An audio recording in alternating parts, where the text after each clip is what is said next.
For you, the Headbangers of America, they spent a day with Metallica. The new, the heavy, good heavy metal. Thrash. Loud, fast, heavy, you know. It's different, it's great. Metal Mania followed the band to the offices of College Media Journal in New York, where they were promoting their killer LP, Master of Puppets. Our hard rock reporters, who are the stations, phone in their playlists to us every 2 weeks, and we make them into a chart. And today was the day they were supposed to phone in their playlist, and they got a big surprise because Metallica was there to greet them. And how was Metallica doing in their report? They've been #1 for the past 4 weeks. This guy wants an interview. Yeah, sure. Too sure where the headline stuff's taking us. No, I don't know where this place is, no. I just know that we're somewhere in Long Island. Doing Metallica on the radio.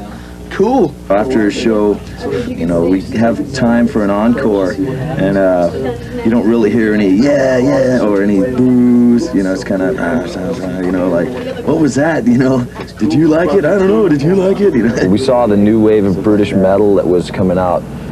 We knew it was going to hit, like, you know, a couple of years before. We knew it was going to hit the States fairly soon, so, you know, we liked doing it, and, you know, we were doing it down in LA, and a lot of people didn't know what the hell was going on. They didn't see any hairdos or makeup or anything. We're just going up there bashing it. Kill 'em all. That album is the best. The Lightning is the best. Their music isn't like garbage, you know. They know how to get the crowd going. It's music. We do what we want to do, you know. If they consider that selling out, then whatever. There's a lot of people think you sold out just because you're on a major label and are very popular. Or maybe you don't play 1,000 miles an hour the whole time, or, you know. I mean, we'd be doing the same thing if we were still on, you know, independent label. The basic principles are like the same as they were, you know, 5 years ago when we were starting out in the garage, just like on a bit higher level, like I said, you know. But I mean, still the same 4 idiots, you know, trying to stay in tune and stay on time.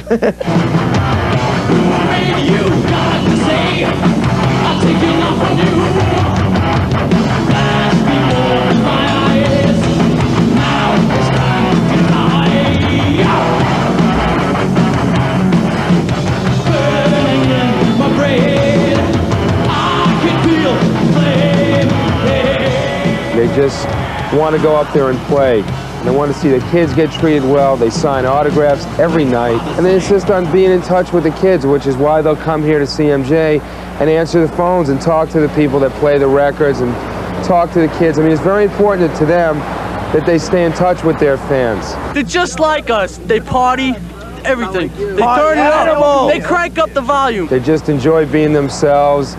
They wear the same clothes on stage that they wear on the street. There's no costumes, there's no makeup, no wardrobe. It's a very real thing. You know, we're not trying to be something big and fancy, you know. It's just us doing what we do. Let's keep it that way.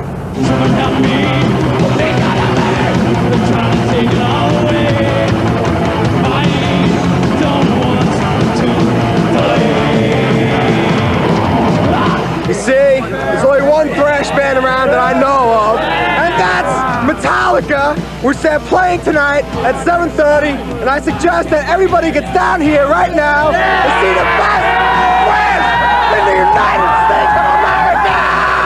Metallica will be on tour with Ozzy Osbourne through the summer, so be sure to check them out. Coming up, we've got new video from that Japanese sensation, Roundness, and live Gary Moore, so don't for any reason move from your TV set. Metal music news here. Metallica debuted their new bassist, Jason Newstead, Saturday night at a surprise show at the Country Club in Los Angeles. Jason is from Phoenix, Arizona. He should know Alice Cooper, and he used to be in the band Flotsam and Jetsam. He replaces the late Cliff Burton, who was killed in a bus accident while the band was on tour in Sweden over a month ago. Well, Metallica will begin making up the world tour dates postponed after Burton's death. They play 5 dates in Japan starting Saturday, and they will begin U.S. dates around Thanksgiving. This winter, one of the fastest and loudest evenings comes courtesy of Metallica, our good friends in Metal Church. They're on tour together, and Metal Church are promoting their new album, The Dark. Metal Church drummer Kirk told MTV the tour has been a big, big break for the band. Oh man, this is like a dream come true, you know. I mean, these guys have been long, good time friends of ours, you know, and it's like they've got the crowd, and we're just like thrilled to death to be opening for these guys, you know, because they're basically our type of fans. I hate that word too, you know, but basically they buy our record too, so it's a good opportunity, you know. We're getting to play to a lot more people now, opening up for Metallica. I remember the band's bassist, Cliff Burton, was killed in a bus accident, but only 6 weeks later, Metallica found a new bass player, Jason Newstead, and went back on tour. The band's drummer and founder, Lars Ulrich, told us about Metallica's rapid recovery.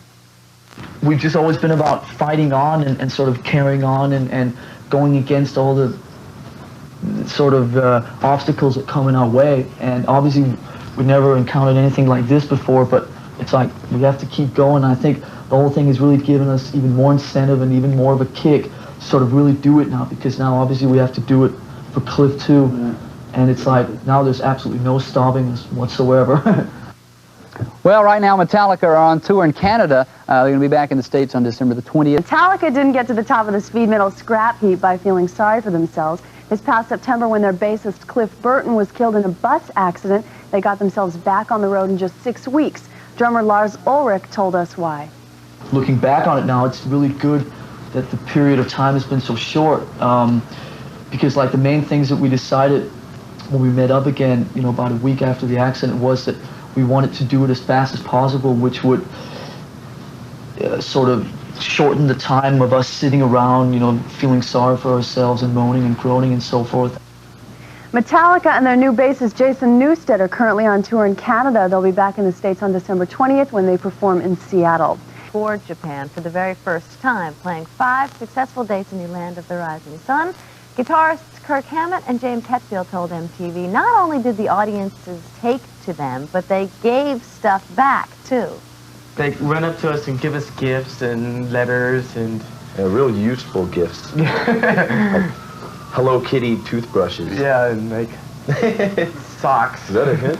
Socks that are Brush way too small for you, and like these Japanese lamps. And they're pretty useful when you're on tour. Brought the fastest form of hard rock into the arenas when they went on tour opening for Ozzy Osbourne. I just found myself, you know, kind of singing to, you know, the first 20 rows or whatever you can actually see, instead of singing out into this big black void, you know. Hey, there's someone out there trying to watch the show. I can't see you. Can you see me? It was a bit weird. Yeah, it was just got used to it though. Metallica currently on the tail end of a North American tour, and they are performing in Canada right now. Or Cliff Burton the second or whatever, and we just needed, you know, a bass player that would fit in. Jason has, you know, strong individual personality and so forth, and you know, we'll see what happens when we start writing. We don't write on the road, so it's a little early to tell. One of the cool things about being in a band like Metallica is you get all these free t-shirts of like bands all the time, and I think this band is very fitting to Metallica. It says here, in case you can't read it, it says, "Hey little girl, want a piece of candy?" You can, and then on the back, transcribe that any way you want. And on the back? And then on the back says, "Sure, I'll have a piece of candy," and the old man's getting belted in the head. I'll have some candy. Reviving metal's rebel spirit. Metallica! Metallica, the pioneers of this new breed, showed just how strong it could be. Let's go out, bash away, have some fun. Master of Puppets went gold with virtually no radio airplay. We're sort of like one step, we're like furthest out in like left field pretty much from the middle of any of the sort of bigger heavy metal bands today. You know, sort of as unsafe as you can get. And we get away with it. But Metallica couldn't get away from tragedy this fall when bassist Cliff Burton was killed in a bus accident in...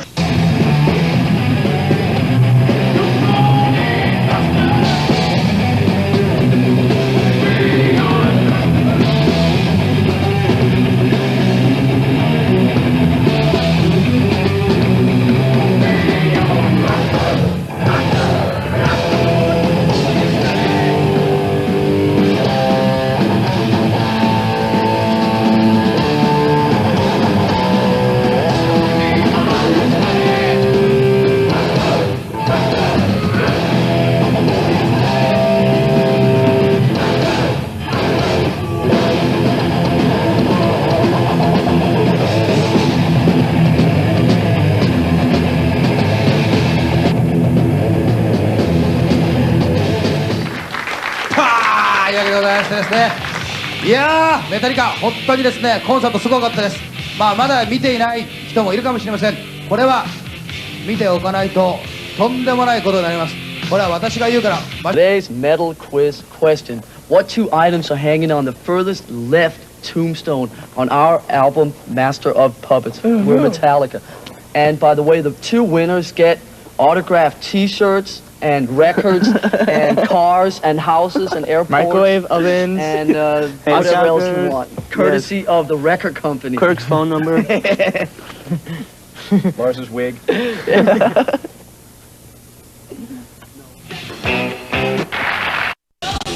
One night, March 9th at the Capitol Center. Metallica, the first headline tour ever, with special guest Queen's Reich. Reserve seats now at the box office, ticket centers, Maryland waterbeds, or charged by phone. March 9th, don't miss Metallica. Talk with Metallica guitarist Kirk Hamett. This is the rock and roll dream. After years of hard work, you and your band have made it to the top. The money's rolling in. All problems are a thing of the past, right? Well, not exactly. For one thing, as Metallica has discovered, the bigger you get, the more people there suddenly are trying to scam free passes to your concerts. My mother called me up the other day and said, well, there's this CEO for the company, she works for, who wants to come to the concert in Baltimore. And it's like, okay, fine, Mom, I'll put him on the guest list. And then when the show's over and you just want to go back to your hotel and get a little sleep, some raucous pop star in the suite next door winds up keeping you awake all night. I saw Debbie Gibson here at the hotel, and she had all this toilet paper out in the hallway. I was just like, wait a second, I thought heavy metal bands did stuff like that. These might be just minor annoyances if your tours were taking you to the great capital cities of the world, but that's not always the case either. We're playing places like Abilene, Texas, Savannah, Georgia, places I've never even knew existed, Manhattan, Kansas. And then, wherever you go, there's always the dreaded S word to watch out for. One tag that we've gotten a hold of is that we're a satanic band, which is totally untrue. Oh, there are a few bands that are into Satanism in a vague, dopey way, but boy, does the rest of the hard rock fraternity ever get tired of hearing about it. We have the Garage Days EP, which is an EP of cover tunes, and two of the songs on there are songs that these people like to attack the most. One song's called Green Hell, which isn't satanic in the least bit. I mean, the only reference to any of that is, the word hell in the title. And Crash Course in Brain Surgery. I don't see the connection myself. Such are the hassles of hard rock success. Are they worth it? Metallica will let you know. This tour ends next September. So that's 16 months on the road, 17 months. If they can ever kick back long enough to find out. 2 million copies of their latest album without a lot of airplay on radio stations or on MTV. They claim that they are living proof that heavy metal music is alive and well in America. And as our own News 4 headbanger Waddy Salbini tells us, thousands of fans think they are absolutely right. The name of their latest album is And Justice for All. If that doesn't ring a bell, how about the group's name? It's Metallica. If you've never heard of them, that's okay. They are the current superstars of heavy metal music. Drummer Lars Ulrich says the group isn't bothered by the lack of mainstream attention. We're satisfied with what we're writing and what we're putting together and so forth, and if radio wants to come along for the ride, they're welcome, but if not, we've sold almost 2 million copies of the new album without any airplay or without any video play or anything like that, and we've proven that it can be done. Heavy metal music has been criticized for alleged connections to Satan worship and the occult. Ulrich wants parents to look at the evidence before making a decision. I would tell them not to let ignorance make the decision for them, and I would tell them to try and research a little bit about, what the specific band they're talking about, and realize that there are a lot of different bands out there in the heavy metal world. Tonight, Ulrich and his colleagues put on a polished show with lots of lights and a 2-story blindfolded Statue of Justice. Their fans were loving every minute of it.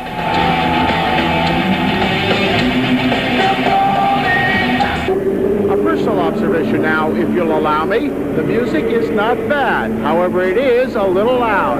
At Memorial Auditorium, I'm Wadi Salabini, News 4 Update. He didn't bring any of the earplugs. The band was founded by Danzig frontman Glenn Danzig. And we asked Glenn about the Metallica connection.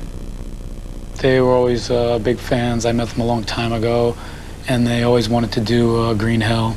And they had asked me, and I had sent them the lyrics and the music. You know, they're great guys. I knew they'd do a good version of it.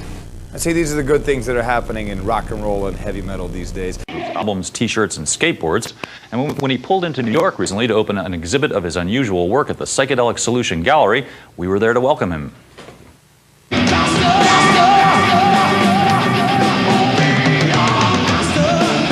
People treated what I did and the activities in my life that I did, my drawings, you know, sports or anything that I did, they didn't like it. It was kind of like pushed aside. So it was like, I kind of felt like how people treated pus heads on their face, you know? It's like, we don't want this. It's like an imperfection on our perfect, you know, it's a blemish on society. That's how I felt. And so I just started the name when I was in like the punk hardcore scene, started signing the drawings like that, and it took off. I had no idea.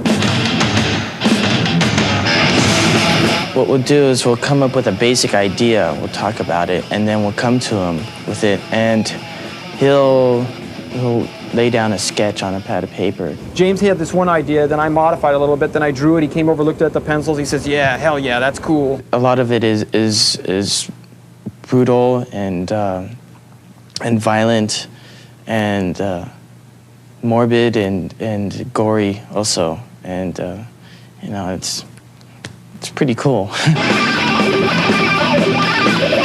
It's not like a fascination with death, I just found a fascination with skulls because it was the inner part of a human being, and so instead of like drawing a human being like everybody else was, I just started making up skull characters, and now everybody wants me to draw skulls, and everybody goes, don't you draw anything but skulls? But I go, that's what everybody wants. Everybody in this case being Metallica's legions of fans, who've made Pushead a mass-market artist by snapping up millions of his Metallica t-shirts and skateboards.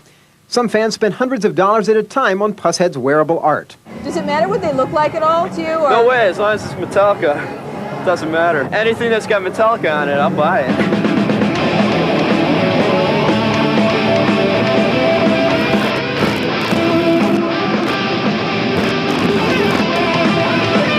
People can, you know, either be horrified by it or amazed by it.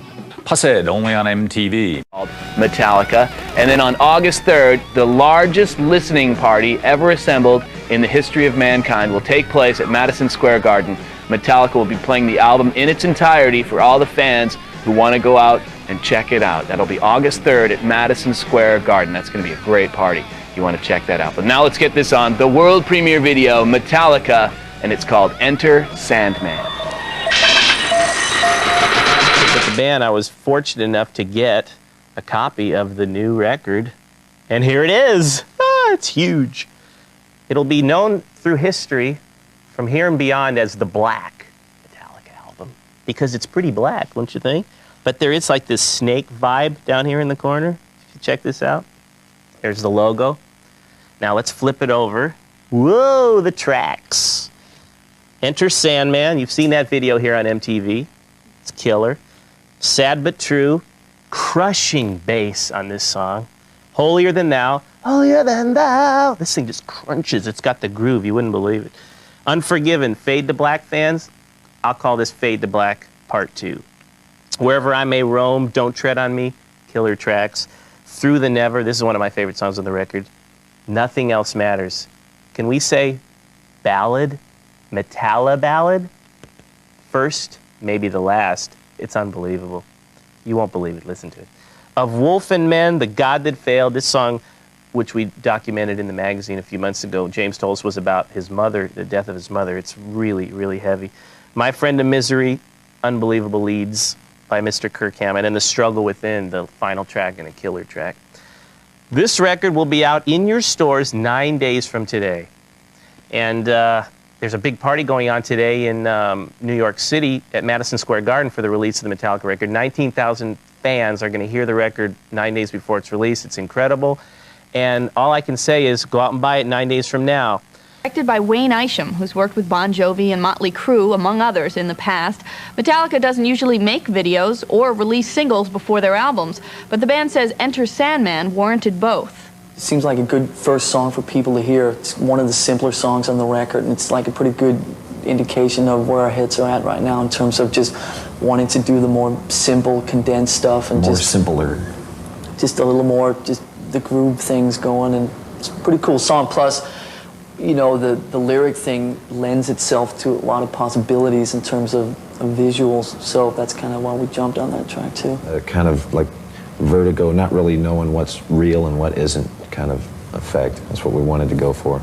Not like nightmares, but not like goofy, you know, Frankenstein comes in the room or something, you know, more like actual real kind of nightmares that actual people have, you know, kind of reoccurring dreams.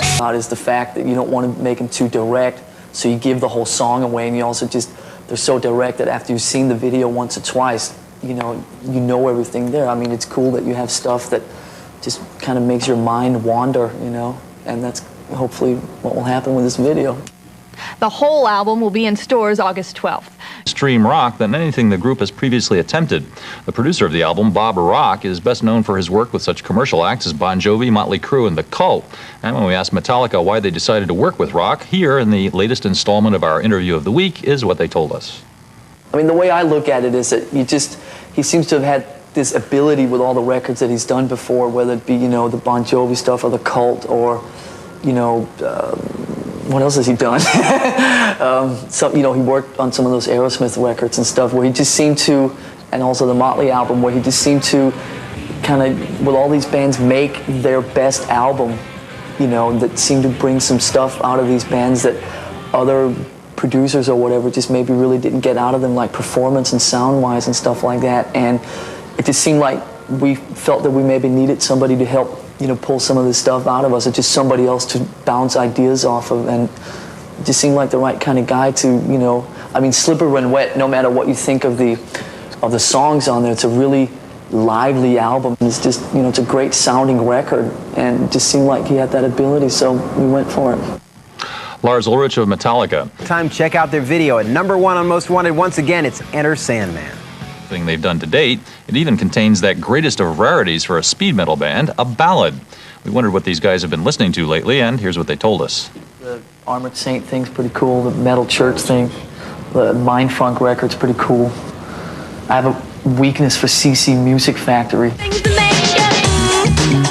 make you go, things that make you go, I'll leave it at that, okay? He likes Chris Isaak, that's his big kind of thing, you know. It was like that Chris Isaak video, the first one, the black and white where they're playing, had just come on MTV.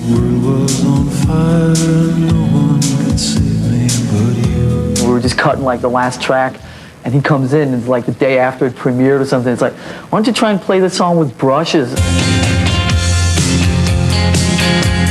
Where did you get that from? Maybe the Chris Isaak song?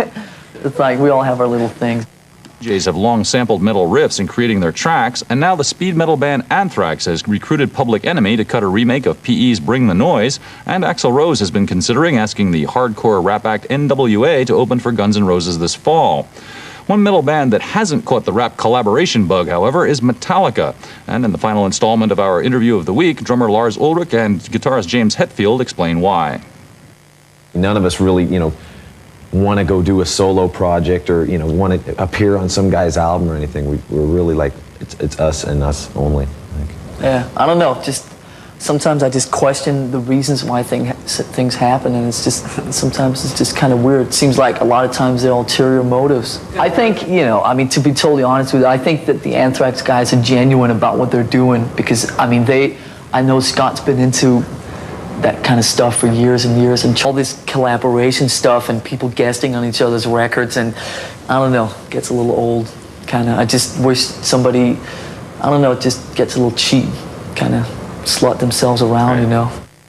Metallica's new album, called Metallica, will be out next week, and the band will begin a U.S. tour in October with custom-designed earplugs, apparently, at least for Ulrich and Hetfield, both of whom have been diagnosed by doctors as suffering from tinnitus, the ear-ringing syndrome that also plagues Who guitarist Pete Townsend. In fact, Hetfield has been told that if he doesn't stop playing such loud music, his condition could deteriorate into serious hearing loss. It's called simply Metallica. Last Saturday, the band turned up at an unusual free public listening party for the record at Madison Square Garden in New York City. Tabitha Soren has been monitoring all of this, and here's her report.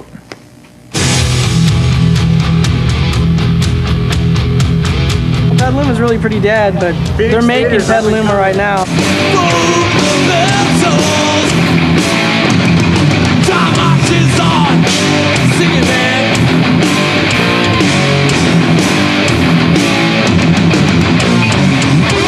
I think we finally come to the conclusion that you can rehearse in a little room, you know, forever and ever, and that's not really what makes the difference. The difference is going out and playing in front of people and just getting your chops together in front of an audience.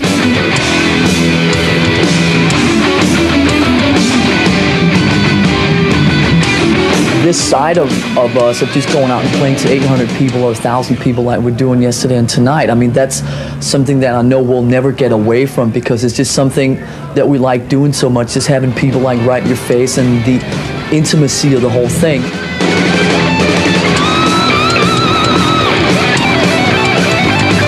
While fans on the West Coast were treated to Metallica live shows, East Coast fans weren't so lucky. Metallica came to Madison Square Garden, but not to perform. Instead, they gave away 19,000 free tickets for fans to come here and listen to their new album, which won't be in stores till August 12th.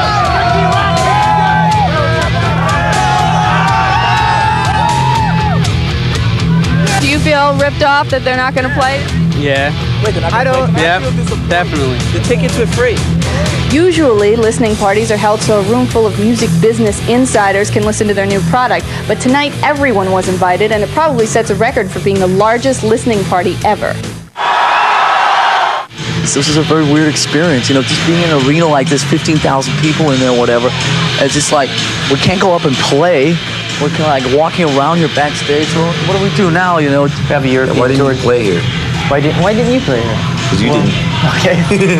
Plus, we haven't played for like 14 months, and we're really like out of shape. And the other annoying thing is that our album played the Garden before we did. Metallica is now on tour in Europe, but the group will be back to play the States in October. Metallica, the album, will be released this coming week. Not necessarily made us feel comfortable, but at least pulled performances out of us that were a lot livelier and had a lot more emotions to them and stuff like that. Before, we go in and go for much more of like a perfect tape, you know, now the recording button's on, you know, now we have to go for it, but I think we would all kind of freeze up a little bit in our delivery.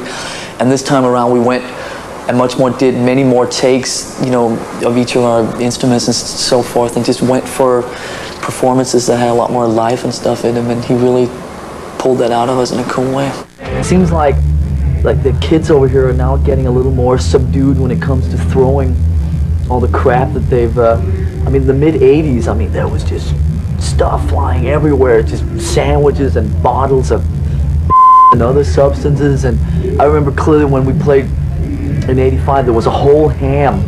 I mean, I'm not talking about like a ham sandwich, I'm talking about a whole ham, like this big, lying next to my drum kit, and it was like, if that had like hit, you know, 3 feet further to the left or whatever, you know, I might not be sitting here.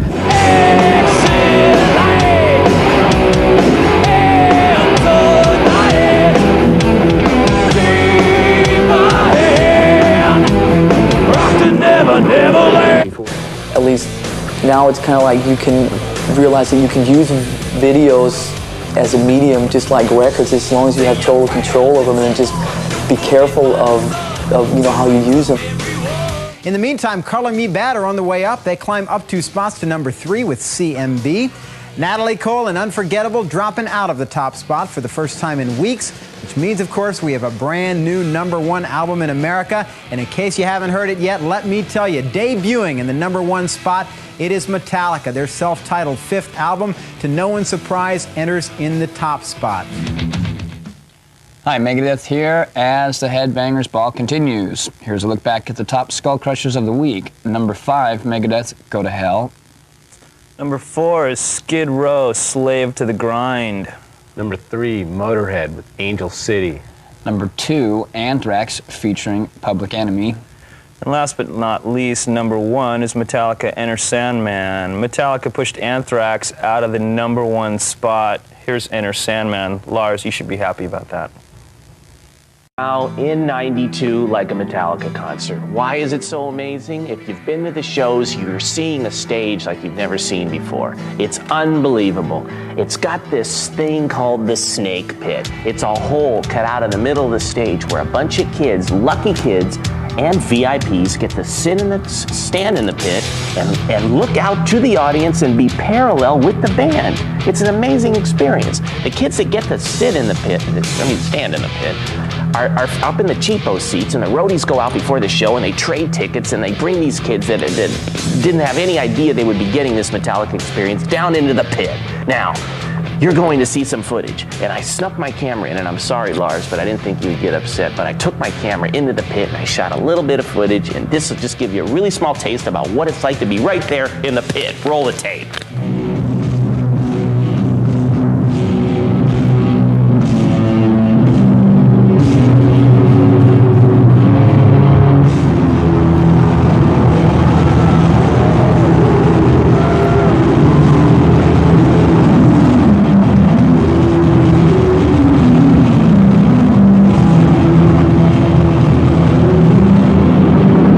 There it is, a couple of seconds in the snake pit with Metallica. You can see how heavy it is. Now, speaking of Metallica, I know a few weeks ago I promised all you dudes that wrote in to Friend at Large a free magazine. Now, I haven't been able to get to my mail because I've had some personnel changes at the office, but we're starting to do it now, and I'm sending you guys this cool Metallica Tour Book 92, which has tons of cool shots and the mighty Hetfield and all this good stuff. Anyway, next week, huge Metallica Stadium Tour information.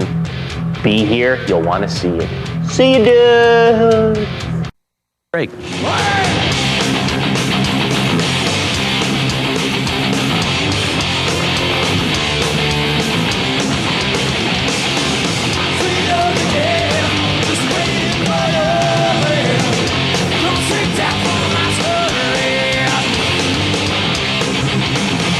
There's still some people that think you guys aren't playing live. I mean, we're here. The show is going to go on. The tour is going on. Well, you know, look at it. I mean, it's going on in front of your eyes, as you can see. It's just funny, like all week.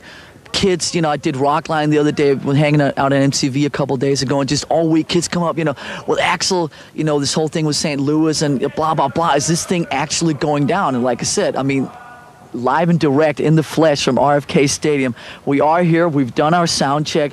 Everything's ready to go. This tour is going to happen. We got 25, 26 shows, and everybody can't wait to get on with it. So whatever, you know, I know that between Metallica and Guns N' Rumors, that's great. That's perfect. I think you should. Guns N' Rumors. I mean, Guns N' Roses. There are more rumors going around than like any other two bands that you combine, and the main rumor, like I said, is that this thing is actually not going down, but we are here to tell you that this is actually reality. The dates have not been rescheduled. If you've got tickets and there's a date on that show, the show is going on. Nothing's been rescheduled. You know, tickets are flying out. I'm not trying to sell this thing to anybody, but like they're going out in LA. It's LA sold out immediately. Like half hour, something like that. So can get any extra tickets? We'll talk about that later in the bathroom, okay?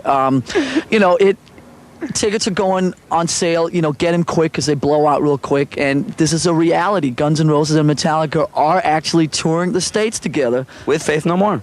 With Faith No More. And here we are, so let's get on with it.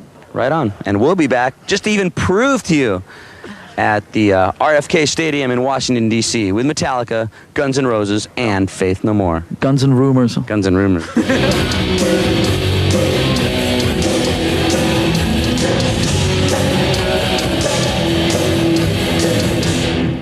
All the way out on the sides of the stage, and when he was communicating that to James before the show about where the Flames was going to be, there was clearly a misunderstanding there about where they were going to be, and James basically just walked right into a flame that came up from behind him, basically. Well, we're glad he's okay. As far as the riots are concerned, were you there when the trouble started? Yeah, we were sitting eating dinner in our dressing room, and we were watching Guns on the monitor in our dressing room, and it was clear that they were not having one of their better shows. And I actually went in to take a phone call in the dressing room, to talk to our manager about James' situation, and then I was told that Axl had just walked off stage. And at that point, we were just told to stay in our dressing rooms, and we basically just kept to our dressing rooms, and just things didn't really get too out of hand inside the venue as far as I could see, but it was mostly up in the concourses and up kind of outside the place, and so, but nothing much really nothing much was clearly evident from where we were inside the dressing rooms. And Have you when we talked looked to down. any of the Guns N' Roses members yeah, since then? Do you know why they left the stage?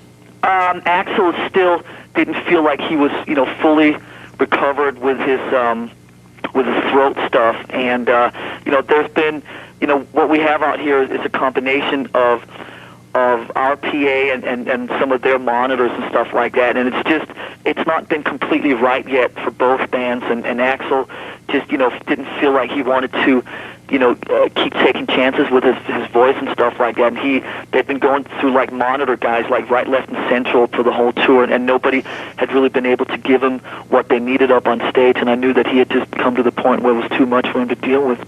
Well, we know the Toronto show had to be canceled. Do you have any idea how many other shows have to be canceled and when you'll be playing again? Yeah, right now we're in a waiting situation. I was in after the show and sat down with Axl, and we talked this through, and there's a definite, both of us are obviously going to make all these dates up, and I mean, that is our priority, and we're going to stop at nothing to do that. But right now we're kind of, both of us have commitments starting around October 10th, which is kind of our cutoff date. So we're trying right now to schedule as many of the shows in up till probably sometime in early October. What it's looking like is that there are two options right now, depending on how quick James can heal his hands and stuff like that. Right now they're saying that it could be as little as 2 weeks. So we're going to probably the next couple of days try and find a guitar player who can, be on standby if James's hands don't heal that quickly. And or just basically, there's two options, like I said. Basically, one is waiting for James to completely heal and then go out and play the shows like that. Axl told me that Guns would definitely wait for us till we were ready. And like I said, the other option is to get a second guitar player that would come in and play all of James's parts. And when James is ready to just get up on stage and go out and sing basically as a front man, then he would do that. So those are the two options that we're weighing right now. And as soon as we figure out which one we're going to go with and where we're going to start playing again, obviously you guys will be among the first to know. So does it look like you'll be playing Denver on Wednesday as had been planned? No, Denver is officially postponed. And right now there's a makeup date for Denver sometime in the third week of September. And so that's official. Denver is postponed till the third week of September, and we're basically taking the shows on a one-by-one basis right now. But like I said, the main thing is right now to figure out if James is going to be ready in 2 weeks, then we'll wait for that. Okay, well, we hope he gets better as soon as possible. Yeah, Thanks so for do we, taking the believe time me. to talk to us. Of course, have us at any time. Bye-bye. Bye-bye. According to the latest word from the venue and the concert's promoter, damages were not as extensive as first thought, although no exact figure has yet been released. Canadian provincial capital of Montreal last Saturday night for a show that ended in a riot after Metallica frontman James Hetfield was sent to the hospital with pyrotechnic injuries, and Axl Rose abruptly ended his band set after 55 minutes, reportedly because of bad sound. At least 8 police and 10 concertgoers sustained minor injuries in the melee that followed, and a dozen arrests were made. Initial reports suggested that damages to the stadium and to nearby stores might total as much as $1 million, but this figure was later said to be overstated. Things started going awry about halfway through Metallica's set when an onstage flame effect accidentally engulfed James Hetfield, inflicting second-degree burns on his arms and legs. He was taken to a local hospital for treatment, and on Monday, Metallica drummer Lars Ulrich phoned in this report to MTV News.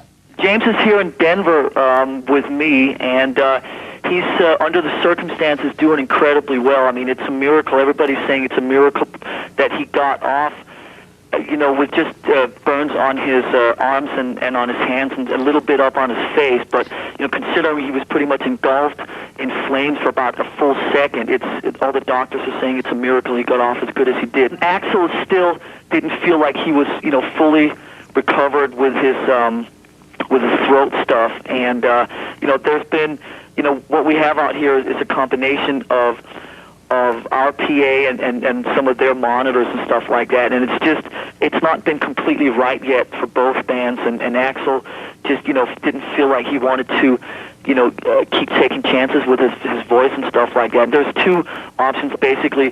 One is waiting for James to completely heal and then go out and play the shows like that. Axl told me that Guns would definitely wait for us till we were ready. The other option is to get a second guitar player that would come in and play all of James's parts. And when James was ready, to just get up on stage and go out and sing basically as a front man. Metallica has been auditioning players to find a temporary guitarist for the tour, but between Hetfield's injury and Axl Rose's intermittent throat problem, the Guns N' Metallica tour seems to be temporarily but indefinitely sidelined. We'll keep you posted. Worked. The band quit the show halfway through, reportedly because of voice problems suffered by lead singer Axl Rose. Then Metallica, touring with Guns N' Roses, cut short their set after singer James Hetfield was injured when a stage prop exploded. A spokeswoman says Hetfield spent a day in the hospital with first and second-degree burns on his hand. Wednesday, the two bands postponed their Denver show to give Hetfield more time to recover. Metallica's San Diego show was also postponed. No More will be relaunching their U.S. tour in Phoenix next Tuesday, ending a forced hiatus that began on August 8th when Metallica singer and guitarist James Hetfield sustained second-degree burns on his hands and arms during an onstage pyrotechnics accident in Montreal. Hetfield is in good enough shape to sing again, and while it's not yet certain whether he'll be well enough to play guitar, another guitarist, John Marshall of Metal Church, who subbed for Hetfield when he broke his wrist on tour 6 years ago, will be on hand to take up whatever slack there is. The Guns N' Metallica tour is scheduled to run through mid-September, following which the groups will play makeup dates for canceled concerts in Denver, San Diego, and Seattle. In addition, Metallica and Faith No More only have added an August 31st show in Atlanta.